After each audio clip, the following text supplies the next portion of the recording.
ہرنی کو پکڑ لیا. روتا ہوا بچہ امام کی بارگاہ میں, مولا سفارش. امام نے شکاری کو بلا کے کہا اسے تھوڑی دیر چھوڑ, اپنے بچے کو دودھ پلا کے واپس آئے. شکاری نے امام کی طرف دیکھا, دیکھ کے کہا اگر یہ کہتے تھے چھوڑ دے سمجھ آتا تھا, تھوڑی دیر چھوڑ. اگر آپ کہتے تھے اسے آزاد کر بات سمجھ میں آتی تھی, تھوڑی دیر کے لیے کر, یہ کیسا؟ یہ جائے گی تو واپس کیسے آئے گی؟ فرمایا میں ضمانت دیتا ہوں.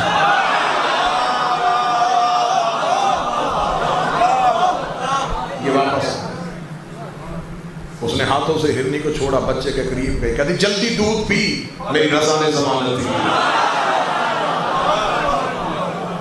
ہرنی شکاری کے بعد واپس آئی. شکاری نے دونوں ہاتھ امام کے قدموں پہ رکھے. امام نے فرمایا اب کیا چاہتا ہے؟ کہنے کا وہ آزاد ہے, میں غلام ہو گیا.